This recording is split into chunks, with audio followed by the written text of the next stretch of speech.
stuns and teamfight impact, and their mid hero this time instead of Kunkka here for nothing to say. So definitely covered their bases. At the same time though, looking at Aster's lineup, it looks really solid to me. Like this is what again, I'm going to refer quite a lot to Tundra and Secret. They're the teams in the up bracket final for a reason.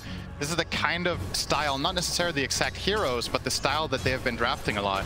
So many strong pairings with stuns and skirmishing potential and teamfight that I feel like Aster definitely have their bases covered as well.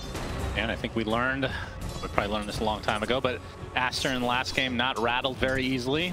Obviously, we're off to a bit of a rough start against a Ricky, no less, which probably feels even worse than usual, right? I mean, the stat that T11 gave was really interesting, that LGD are 10-3 with Ricky, and the 3 losses are against Aster.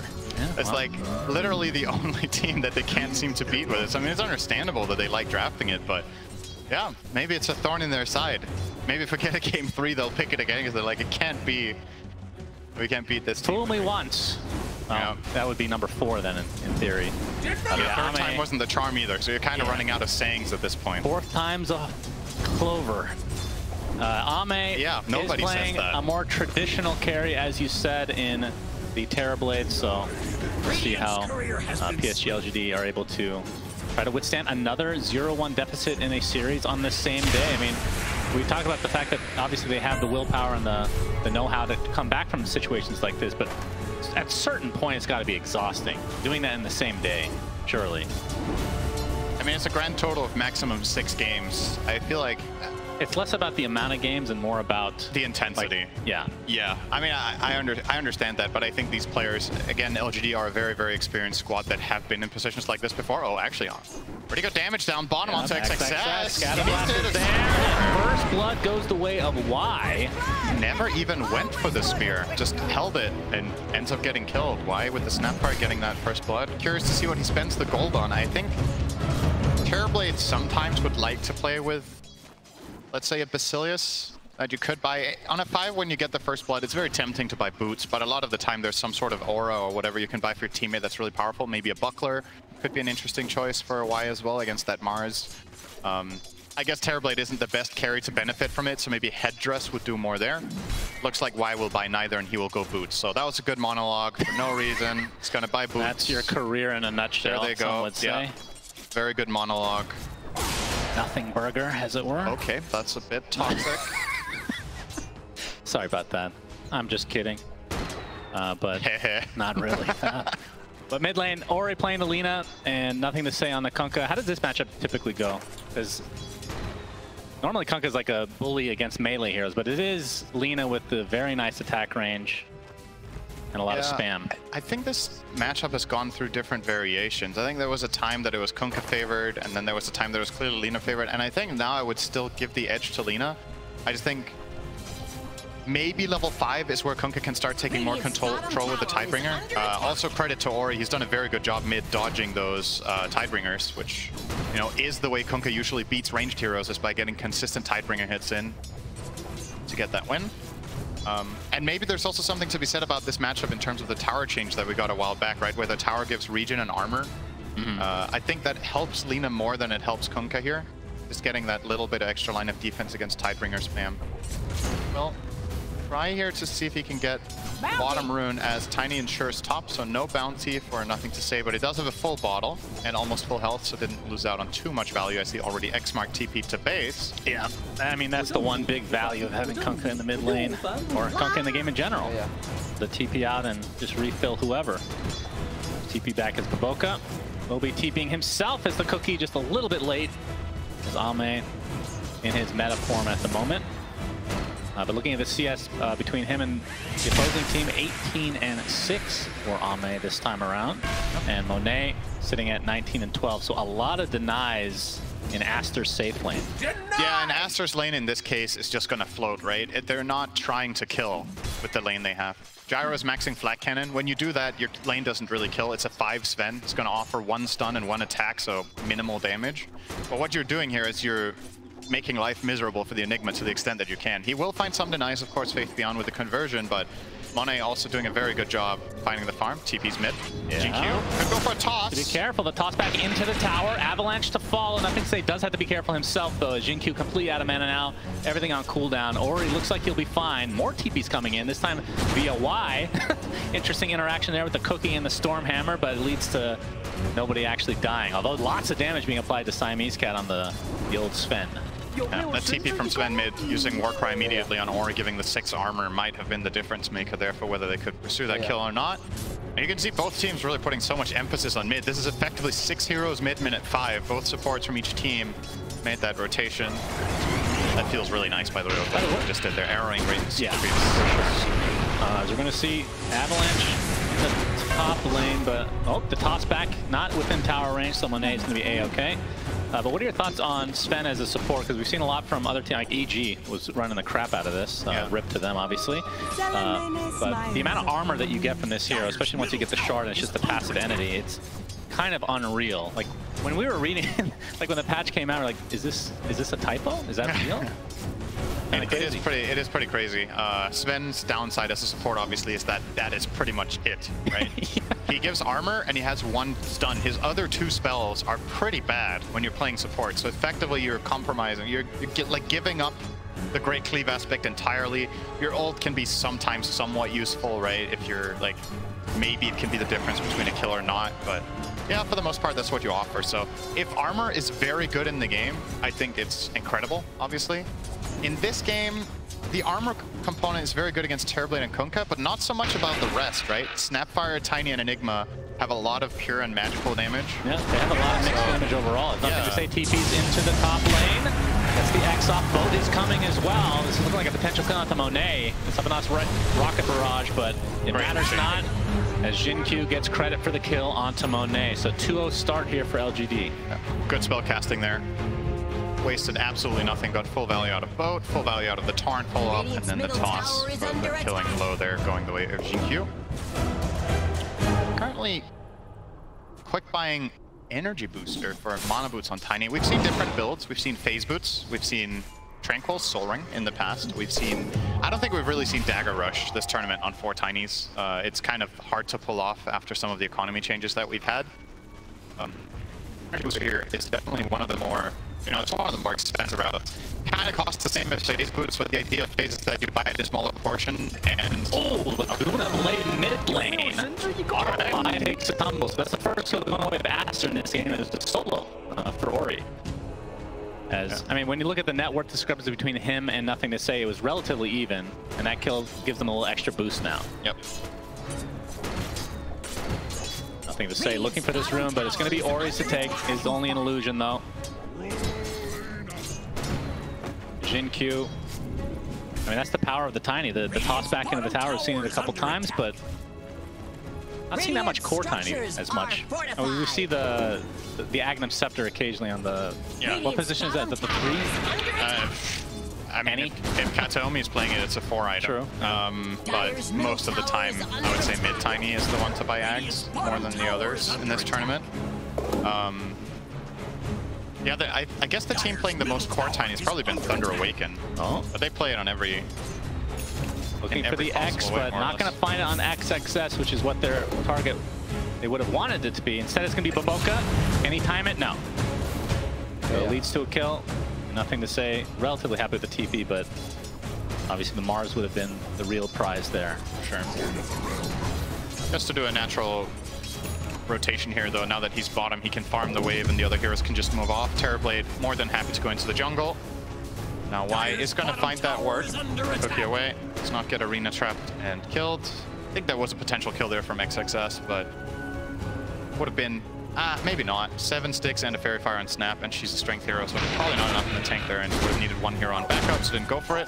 It's the right call. We haven't talked about Faith Beyond too much this game, but on the Enigma, how good of an Enigma game is this? Because in the interview they were saying that Gyro feels like a bit of a soft counter of sorts, but a lot of that is timing based, and obviously BKB is going to essentially nullify, depending on the timing, I suppose. But yeah, so Gyro's strength against this hero comes from flat cannon killing Eidolons in lane. Some of the other heroes that can also kill Eidolons don't have the luxury that Gyro does of having insane reach while doing it. like let's say you're comparing it to a hero like maybe Monkey King with a Boundless Strike or whatever. Sure, it has the reach, but it doesn't one-shot them. But a flat cannon, a full flat cannon volley will get the job done. What Enigma usually does to try to counteract it is he buys an early buckler and tries to tank up. But that stage is kind of over, and I think that's the soft counterpart kind of done, unless you want to consider side gunner while you're black hold. Oh yeah, that's also, it actually matters when you have Satanic and stuff later. If you do pop your Satanic before you get Black Hold and the side gunner is healing you up, it can be a difference maker between life or death. But I wouldn't say, I think soft counter is a pretty good way of explaining it for that reason. It's not like later on that, oh, we have Gyro, we're not worried about Enigma. I think this is a really good Enigma game later. Yeah, I was going to say, like later on, what do they do? They have to kill him from range with mainly the Lina, I guess, is an option. If he gets BKB Black Hole off on the Gyro, I think damage is lacking on Aster's side to really deal with him. And he's not the only problem. Like, let's say you do kill him off, you still have to worry about the Terrorblade and the Kunkka in the fights. The X with the boat coming, TP's coming for Ori. Boat's going to connect though, toss on top of the cookie, and Ori looks like he's going to live through this. And now comes the arena from XXX, great rotation. That's why he's going to take the first damage here, and it looks like the Tiny will be next. Double kill for Baboka. Extremely good TP coordination here from Aster, and they might even take the tier 1 tower on top. There is a glyph though and no siege creep. I think Kunkka is gonna be able to stall this out, perhaps. Dire's middle tower is Xing himself, pulling himself back. Interesting. Just making sure it works. Yep, makes sense. Yep, it is a functional X-Mark. Oh, looks like you're right. There's nobody running. Now they're TPing. It's too late for the tower, and yeah, Jin Q not really gonna provide too much. I guess if Faith Beyond had a point in Midnight Pulse, he would have maybe TP'd, but he offers like nothing for that defense with this build, right? They can't really do anything. And TP in and convert what exactly? You're just putting yourself at risk of dying. No black hole play available there, so really, really nice punish from Aster there in the mid. I thought they were going to get that Lina kill for sure, but felt like the spell casting from LGD was not completely perfect that time around, and it really dragged out. And that meant Mars could connect and get the two counter kills instead. Now 1k lead for Aster. All three of their cores very happy, by the way, in this game, which is the recipe for success a lot of the time in this patch, is having all three cores on board. A lot of the time when you see two cores faring very well at the expense of the third, I don't think that's as good as it used to be. Right. Like Faith Beyond is lagging a bit behind a bit right now. It's not terrible, but absolutely on the lower end. A lot of Eidolons to form up here. Just giving them over here to Baboka, essentially. Yeah, why not? He's going to just hit back into the mid lane. Does have his he's baiting on Ori. He was baiting it for Shadow. Nothing to say, but quick enough to leap away there. They could try to re-aggress here, potentially. Especially with that haste rune in tow, but Ori looking for a potential snipe here on the other side of the river, but once the enemy triangle... His mana is really low, though. Yeah, that is the issue. He does have the Arcane Ring. We'll be popping the haste anyway. And that's one of those, just looking for a support maybe, because you're so close to your BKB that they don't want to risk it. Yeah. Just a couple hundred away now for him. And if nothing else, you gather information, right? You check, is there stacks? Or am I fortunate that Terrorblade's farming on half health maybe, or something? But not the case. It's not really a big expense compared to the information that he got.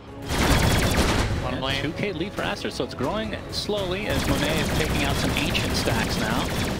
He is 1,500 away from Aghanim's Scepter. And what do people typically go after in Ags these days on the Gyros? They have to hold that Thought to Spear coming in. The boat not going to connect as a result. Arrow connects on top. LSA and the Laguna Blade, but nothing to say is still alive.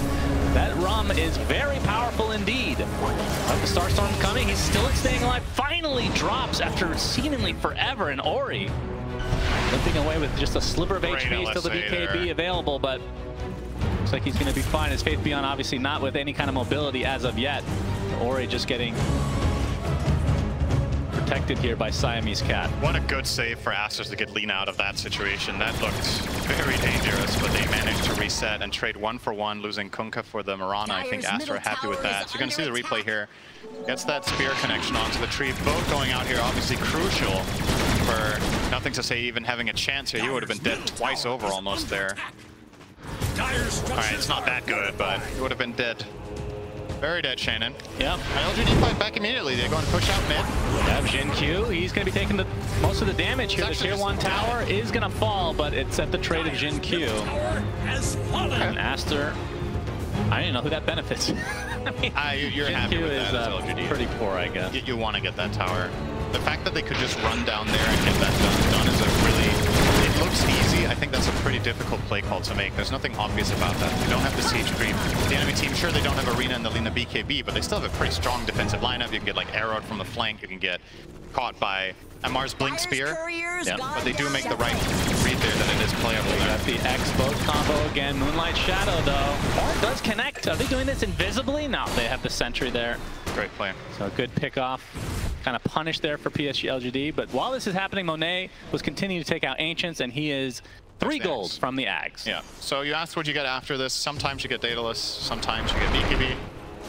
In rare cases, I think Maelstrom has been the thing. Against Terrorblade, I think Maelstrom is an interesting idea because that used to be the old school Maelstrom in the Ags or vice versa. Pretty much every game. Because he has so much armor, right? That you get a lot of value out of having your side gunner proc Maelstrom instead for the magic damage component. But I feel like BKB is probably the right choice. This is also what he's covering here. He needs to be able to fight at that time of the game. Gyro is a very susceptible carry when he doesn't have BKB, and when he does. This is going to be an easy setup for XXS and company, and going to give the kill to Monet. All right, I'm done farming for a bit now. Looks like BKB is next on the menu for him to answer our question. I mean, after that, you likely will go some sort of hard damage and then lifesteal with the Satanic. Yeah, I guess when you go the BKB route, you probably don't go back for Maelstrom, right? Even against Terrorblade, I think we're probably going to see, because you can try, I think a mistake that a lot of players make is that they think too much about the carry versus carry matchup and how they itemize. I think a lot of the time it's better to just itemize against the enemy team in general, right? And then someone else is going to help you win the Terrorblade battle, whether it's Lina with the magic damage, all the stuns you have, kiting, his BKB, whatever it is. Oh, they're being scanned in the pit, so Aster knows, but it's too late. Ame with the Aegis, a very early sneak here for PSG.LGS. I say 17 minutes in. That is very early, yeah. So I've been feeling good about that. Jinkyu back to bottom again. We'll be closing in on an eventual Blink Dagger. Considering he's died 3 times and had a couple of rough ones, this is still a pretty acceptable timing sub 20 with Mana Boots. What kind of an Aegis does this need to be for PSG.LGS? Like, do they need to get some outer towers? Is this just to buy enough time for Ame to farm a little bit more? Are they looking for some fighting? Tier 2 is possible with this. I guess you wait for Sanjin Yasha to be completed. I mean, once you start waiting for these items, then Monet is going to be getting closer to his BKB, and he'll be probably okay to fight as well. Wait, what item is Ame actually buying? He's buying like every item. He has half a pike, half a manta, half a Sanjin Yasha. Is the manta recipe not on the way, I guess? I don't think so. I mean, then he wouldn't be still having the Sanjin in his quick buy, right? Yeah. I guess he does commit for the Sanjin Yasha, and then he's going to turn the ultimate orb into Scotty, which is fine. Okay. But usually when you go this, you would see the Sanjin Yasha before the ultimate orb, right? I think it looks like he kind of changed his mind halfway. Yeah. And wants that status resistance coverage for perhaps again. They do have a lot of stunts. They do. A lot of stunts. Which is where many players would go BKB, right? But he does have some protection. He has Cookie, he has the Ghost Ship, and Defensive Toss. There are ways of getting him out of trouble if it does happen. Can you toss out of Arena anymore? You remember there was that patch where Arena got, like, you can't get out with the same escapes that you used to, like jumping out of it. Yeah. I don't know if you escape with Toss, actually. I'm gonna say you. I would say yes, but but it might just be my old. Your old brain. My old interpretation of it, or my old memories telling me that it works, and maybe it doesn't anymore.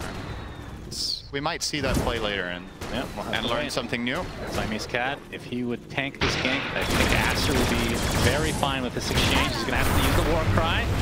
X coming out though. Avalanche not really going to connect, but still, this is for a support Sven. Spear coming out, does connect onto Jin Q in the meantime. Ray Pact is popped as Monet. Looks like they're going to get the kill into Jin Q first, and now a nice Arena coming out. Do they have the follow-up? Black Hole is used only on the Mars for now, but the right clicks from Ori are starting to do a fierce amount of damage.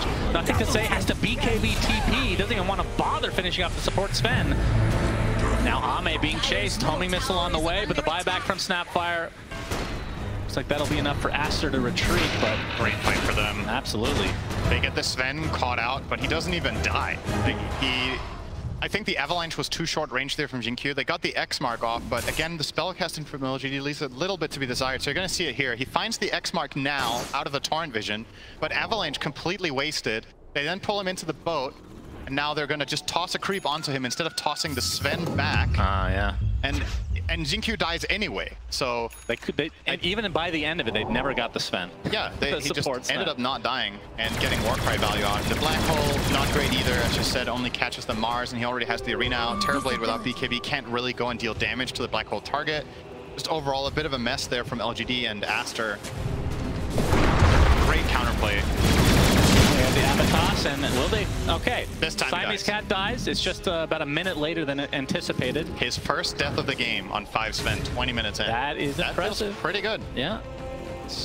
We will say, I asked you what kind of ages this was going to be for Ame. It has been the not very good kind. I mean, at the very least, he takes away from Aster, but I don't think it's going to go for a Roche that early anyway.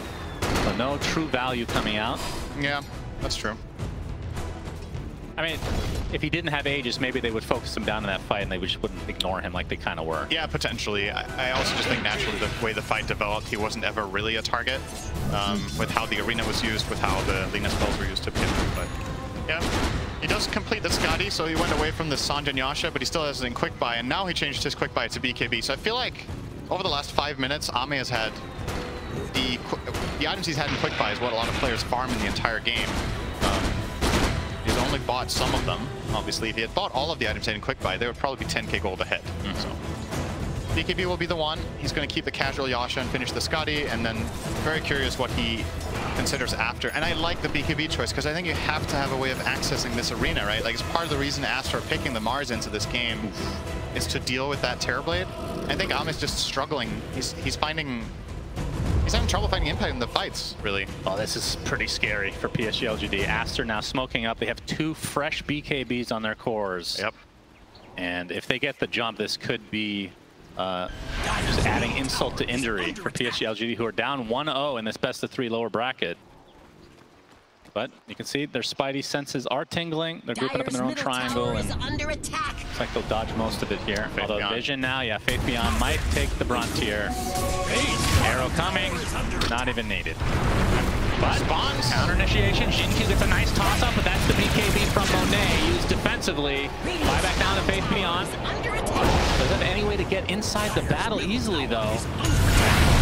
Nothing to say, jumps really deep in, pops the BKB for himself. Absolutely, he wants to fight, gets off the torrent as well as the ship, trying to focus down Monet. He's going to be close, he's getting very low. Still a focus continues, but nothing stays. Also taking all the damage. He's out so far, and he's dead. And Faith Beyond, he dies as well. That's a dieback for him.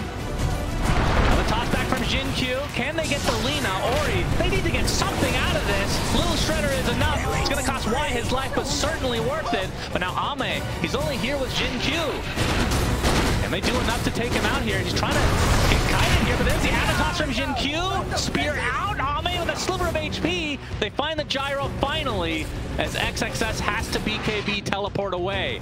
So PSG.LGD gets something out of it eventually, but my goodness, it cost a lot. I think Ame was actually counting on sundering the Terrorblade sundering the Mars during that. XXS had its BKB at the end of the fight. He kept it the whole way, and when Ame was about to sunder, he pops the BKB, and I think that's just panic mode, but he still manages to get the gyro. So we're going to see the way this all started out, this easy, clean kill. There will be a quick response here. That toss onto gyro looks promising, but the Terrorblade Skadi not enough to pursue and lock down Monet. He's still very, very tanky on that gyro. 20 base armor, has a lot of health from his item buildup. And then this honestly, from nothing to say. I was like, I thought this was amazing that he even goes for this, and I thought it was going to work with the Snapfire ult. It was close, yeah. But not quite enough in the tank. And again, the great defensive Arena there from XXS prevented them from completing and finishing the job there. They do get him in the end, but not the way they would have imagined. But when all's said and done, and it is actually a win for LGD.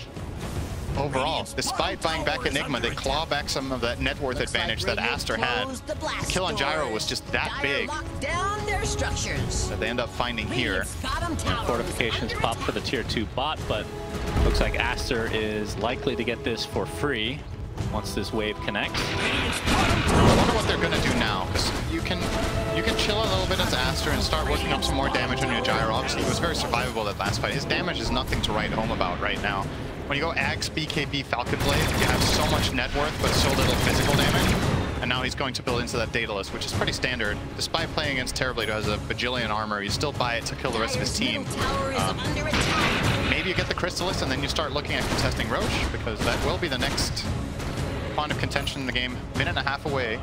Players obviously do not know this, but it's pretty close to the max spawn time, so they kind of do know that that will be the very latest that they have to be ready. Ami now with the BKB on Terrorblade. He's working on Silver Edge. Can break, pull off the Mars pretty quickly if he gets stunned by something. Does it break Side Gunner? Actually, don't remember this. That's a good question. If it does. I'm gonna say no, but I don't know. Yeah.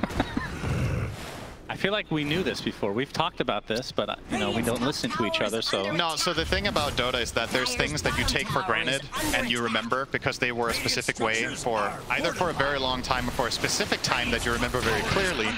And then there's... Yeah, like since that time, there's been 3 or 4 patches that just affect different heroes in different ways, and it's very hard to remember everything and keep going. I mean, this conversation is a great example. I will not remember this even by tomorrow, most likely. It's the tier 2 tower now, being beaten down by Omelette. Okay. You don't even remember, I bet. I don't actually. Oh, there you go. That's part of getting old. There's Monet now in the enemy triangle. Yeah, trades of towers. But obviously the tier 2 top, very important to help gain a little bit of extra control for the Roche pit. It's going to force them back here. This Roche takes... Okay. First of all, it's not up, but even if it was, they kind of have to come back. Okay, what we'll do for now... So maybe nobody rotates back. They keep this iron grip on the on this stronghold in the Radiant top side of the jungle, but obviously very important area to control for that Roche. Big God straight from the position. 5 spin into the pit they go. Roche already at half HP, and you can see in the mini-map PSG not remotely close, but yeah, they're not going to get here in time. So that's Aegis and Shard, the way of Aster. And Monet, he gets the Shard himself. Interesting. Really thought that I thought that LGD were going to be more successful with this bottom push from Terrorblade and bait at least 1 TP back, but Aster keep their cool. They don't fall for it. They lose half a tier 3, but well worth it for that Roche. They made the conscious call of, okay, if they don't commit really hard, we can let them have a bit of chip damage there. As long as we stand strong here, we know Roche is about to spawn, and that's a bigger objective. I think if they were given the choice, they would still have lost the entire tower for this. Like, this is just too important to have this Aegis right now, even if you open up a laned potential Terrorblade push. Guess what? You just start playing this side of the map, and it doesn't really matter whether this tower is there or not. You just keep pushing out bottom. Controlling that. Now they're smoked by Aster. They want to get aggressive. They want to use this Aegis in full form. Monet did take the Shard, and I looked, and it's because a couple of his teammates already have Shards purchased. As he's going to run right into Y, and Y is like, oh boy, not dead. Sorry guys. Outpost, they had it for about 6 seconds total. Oh, they did have it at minute 28, right? True. So, very good. Very good. Double damage denied here. The way more important thing that happened on the map, arguably more important than Snapfire's death, to be honest. That's really sad. Denying that double damage away from Aster with an illusion. If that goes on the gyro in a bottle, stuff could get really, really scary. Because even if he's black hole, the side gunner is still running, and a double damage side gunner gyro hits really hard. So, don't have to worry about that, but yeah, interesting they gave the shot over to the gyro. What were the alternative choices? You could have given it to Lina or Mirana, right? They're the 2 others that don't have it. So the Mirana one has not exactly been very favored. Nope. And the Lina one, the Fiery Soul, you're playing right click, so again, maybe not. I mean, it's damage, right? It is, but it's only on your spells. It's damage. So. I'm not sure how strong that one is. I really, hard to gauge, honestly. The gyro one's pretty nice. Gyro one's pretty good. Obviously, we've seen a lot of support gyros, not on position 1, but if it's free, it's free. Meta pop already popped by Ame. Jinq trying to get up the toss combo, not able to find it though, as the Moonlight Shadow gives them cover. And Aster can just reset and wait for the meta if they want, or they can just have the high ground control right now. You see this Ops ward that they snuck out here from PSG.LGS down on the lower half is not in range of Sentry, but the better ward's still on Aster's side. They have the one on the high ground, so they have very good information in the area, and LGD know this, and they're not willing to pursue. And like you said, wait out the meta. What are you going to do next? I think Ame was really, really hoping for a fight to break out there. He was in a great defensive position in the tree line, but Jinq was not able to find anyone for him to start on. And Aster starting to get pretty scary for PSG.LGS, Cinder. An elimination match again, second time today. Yep. And we obviously know the storyline behind Faith Beyond saying he will not be playing again after this tournament. Of course, we'll see if that ends up being true. I think take the over-under on that in terms of pros that have said they're retiring. Yeah, we have the good old meme of Chinese retirement, right? I think there's a... Yeah. Oh, it's not just... The ratio of actual retirement there from Dota is probably lower than in other regions where people say they're retiring, right? 4 times they have actually stayed retired, but the track record in general, nobody really leaves Dota, right? One way or the other, for sure. And of course, another maybe he means when he's done with the tournament, he will retire from the tournament and go home. That is possible. But his English is actually really good now, so... It's pretty good media bait, though. That's it. He's got so good English now that he, you know... Yeah, the clickbait is just built in now. Monet still with a minute and a half on the Aegis. Cookie's not going to hit. Dire's bottom tower is under attack. And obviously, they have really good map control and the 8K lead, which isn't insurmountable by any means. I mean, it's 31 minutes in, so... Definitely a way to come back for PSG.LGS. Obviously, when you see an Enigma, that is the hero you look at for late game. Faith Beyond has the Blink Dagger, just no BKB yet. But once he gets the BKB, what do you do against it if you're able to get a good Black Hole BKB? Just don't get Black Hole. That's it? Yeah. You don't go for like some weird basher build on Gyro or something? And that is... It is a possibility, but I mean, with Side Gunner is reliable in the sense that it always attacks the farthest unit away, right? So if Enigma is close to you and black holing you, he's probably not going to be the target that you get the Side Gunner bash on, right? True. So not really going to work, I think. Yeah, like traditionally in some games you would go like, oh, hang on, that's no time for that. Abatos from Jin Q, Monet already at half HP, but he's certainly fine for now. He's going to get torrented. Controlled a bit, trying to reset though. XXS getting kited by Ame, but Monet wants to go really deep. He just wants to use his agent. Please kill me. 10 seconds left. There's the Black Hole from Faith Beyond, only on one, but it's a very important one in Ori, who dies inside BKB. Right clicks are there from Ame. That's a double kill for him, and the arena comes out. Nice spear as well. Trying to focus down Ame before he can get the Sunder off. He gets tossed away. It's not going to be enough though. Double kill for Monet, as he is just demolishing PSG.LGS with his Aghanim Scepter and right-click build. They were literally playing volleyball with it terribly. They cookied him in and then they tossed him out and he couldn't control himself. Volleyball with a demon, huh? I mean, I think they were hoping to get that cookie at a different angle, but Ame was facing forward. He gets cookie tossed into the wall of the arena and then they try to toss him back the other way. Also goes wrong. Never gets it off. That looked very promising for LGD as soon as Ame stopped going on the gyro. That was a very clear play call. Guys, the Aegis is expiring in 10 seconds. Don't kill him. And then they try to snapfire with him after. But what Monet does there is great. He BKBs immediately when the Aegis runs out. So the regen keeps ticking in instead of taking damage from that snapfire ult. And it gives him the resources to take this fight. So pay attention here. He's going to go in. And now the call's made. Wait, why don't we just not kill him here? So Ame's just going to move over, start killing the Lina, which is definitely a better target here against the Mirana as well. And now you're going to see the Aegis pop here. And as soon as Snapfire comes out, BKB now from Monet. Actually, he's dodging it. You're right, dodged it. He dodged the first 2 or 3 globs there from Y, and then BKB comes in with full health, full mana, gets these kills, and yeah. Ame... So close. Ame has not spent a lot of his time being a ball. He has mainly played Dota, so didn't really know what to do in that instance. I don't know how to segue out of that. I'm just going to start casting the game normally and pretend you didn't say it. 12K lead for Aster now. Next Roche, we won't know for another minute 20. And I mean, that second Roche, obviously very important. It doubled the lead, essentially, I believe, for Aster. And it's continuing to grow here. But that third one, every next Roche is more important than the last, it seems. It could have the Ags or the Refresher Shard, which both would be very good for Aster in this case. I find it really fascinating how just looking at Ame's quick buy during this game kind of tells the story of his whole thought process, right? He's gone through so many different items before he's made his decision. Now he was eyeing up the MKB to deal with Gyro, but now he's opting up, settling for a Silver Edge so he gets a critical strike and gets the break from Mars, who's turning out to be a really big problem for him as well. Like, it's just a lot of issues that Terrorblade needs to solve in this game. And I think a lot of people can kind of empathize with this position when they're playing carry in a game where you're behind. It feels like every item purchase you make is so important, and you feel like all of them are not the right one, right? Like, eventually you just have to pick one and go with it, and it will be the Silver Edge here, and this has to pay off in a big way. Obviously, we didn't get to cover it, but Gyro with the butterfly was very tanky in that last last engagement. They have no True Strike for him yet, with Terrorblade going this route, and even eyeing up Satanic as his next choice currently. Ame might never buy True Strike against him.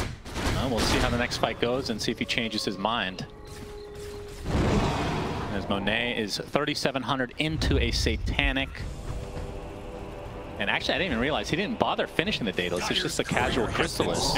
He went for Butterfly after it. That order, I think, was really a cool choice in this game instead of finishing the Daedalus. He will get it eventually, but the Satanic is a little bit more surprising. Oh, Siamese Cat runs into Y. There's the arena, #1 from XXS because he has the Refresher Orb.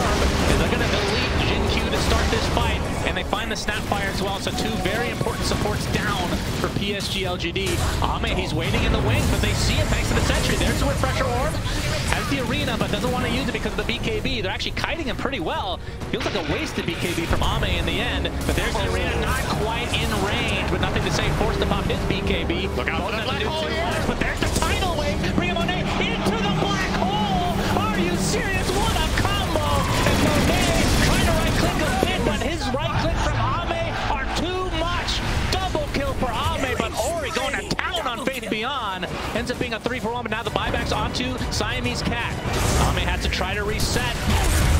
He's gonna get the double spear with the shard! Triple kill on Ori, nothing to say, is dead! Will he get the Sunder? No! Ultra kill Ori, and into the Roach Pit, which doesn't have anybody in it for the next 10 seconds. Gyro's the carry? Wow! I think Lena's the carry. Wow, that tidal wave was disgusting. But it didn't matter. Wow, what an insane That was fight. so hype. I think LGD's choice there, they lose both supports and they still stick around and choose to take that fight with the buyback on Tiny and Enigma waiting off to the side. I love the way Aster approached that. Sure, in the end you do get the 2-man black hole, but they really had to work for it. And Lina had a totally free fight because of how much of a threat the other heroes were posing.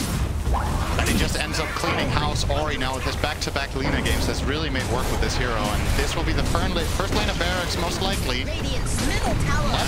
Pretty good. Mortimer's kisses. Looks like Siamese Cat. He's burning, but got the good glimmer. War Cry to get away. Satanic now online for Ori. You know, this kind of reminds me of the quiz you get in the game when you're queuing. It's like, which hero won a game 2 hours ago with this build? Right. And you see Brown Boots, Glimmer Cape, Drum, and you see that 2 years ago, and the answer is Sven. You're like, which bracket was that? You know? I mean, could have been position 1 that just went really wrong. Yeah, we're going to see a replay of what happened. But XXS with some great plays, obviously taking out the support right away. The fact that he didn't use the arena because of the BKB from Ame here very shortly. As you can see, he's just waiting there, waiting to start the fight. And then shortly, I believe we're going to see the tidal wave, which I'm trying to remember if the black hole was up already when he tidal wave. We'll see. There's the ghost ship. There's the tidal wave up to there. Yeah, that was, oh man, that was nice. The kill was pretty big on Monet, but they still were able to recover. Now Aster into the pit, and Roche #3 with Aghanim Scepter. Who the hell takes this? Actually, now that I look at it, it's a little awkward. Maybe the Mirana? Mars Bulwark? Lina? Lina is for the piercing? Oh no, it's a new one. That's Lina's right. is pretty good. Flame Cloak. I think Flame Cloak's nice. Wait, who are they getting it to? All right, Gyro wants to hold it for now. I mean, why not? Dyer's top tower. Why not have 2 eggs? You're gonna pass it over or what? Is he holding it? He's still holding it, right? Are you sure that's not the one he bought? Am I tripping? Wait, where is it? Marana. There we go. They gave it to Marana over Lina. I mean, maybe they just don't know what the Flame Cloak does. Because I don't, if I'm being honest. Sacred Arrow, able to proc the Starstorm. I mean, it's a good axe for sure. Even if you're playing physical Lina, I think just the flying movement is amazing, right? Like, in these chasing sequences, I feel like Flame Cloak is just great. Magic resist is nice. Like, there's just so much value. I mean, it does increase your net worth, right? Sure, I don't think that's the consideration here. But I don't know. I kind of disagree with giving it to the Marana over Lina, though. But at the end of the day, they're in such a commanding position that it might be fine regardless. I just wonder what the reasoning was here, giving it to the Marana. That's why I was looking at the Gyro, because I was like, who else would have it, right? He already has his, so he was carrying on. Like, oh, did he? It's definitely an awkward Ags game. This is one of the few instances where Refresher Shard would have been objectively better, I think. Yeah, I think that's fair to say. I think Refresher could have been better. I mean, at the same time, though, Mars has the orb, and he's the guy you would probably get it on. So. And now it shares the cooldown, right? Or what was that change again? Refresher doesn't refresh in the backpack, right? I thought there was something in addition to that. And it shares cooldown with Shard. You're right. Yeah, you can't use them back to back. Very good. Yep. We doubt myself. Yep. 28k lead here for Aster. Has a BKB now, minute 40. Yes, the black hole is available. Is it too little too late though? And with Satanic on Gyro, as we talked about, as long as you pop that before you get black hole, you're very likely to survive it. Well, there's the MKB. So True Strike available for Ame. So he does go that route after all instead of Satanic. I agree with this choice. I think he has to. It doesn't feel great. Yeah. To have to buy that here. Not having lifesteal is kind of a big deal. It kind of makes you rely on your teammates and Sunder, which Aster's been doing a really good job of positioning to avoid the Sunder once the stun durations are over. But it's not been very easy for Ame at all. He is effectively rendering Mone's neutral item kind of useless. Well, they made Faith Beyond use his Blink Dagger already, as there's the first arena, and trying to save his teammate was Jin Q, but he's just going to die instead, and that's 2 dead with no buyback. Aster in a 5v3 commanding position in this game number 2. Faith Beyond going for the BKB black hole. It's just on Ori, still pretty damn good kill, but he doesn't have buyback. Monet, he's trying to go to town with the Satanic, he's able to take out Faith Beyond in turn. Ame gets the Sunder out at the last moment, but now he's completely surrounded, pinned to the Baron, and he's dead! 4 dead for PSG.LGS as GG's come out. Aster eliminate LGD from Ti11. Yeah, they were, I mean, they were just better this game, right? Oh yeah.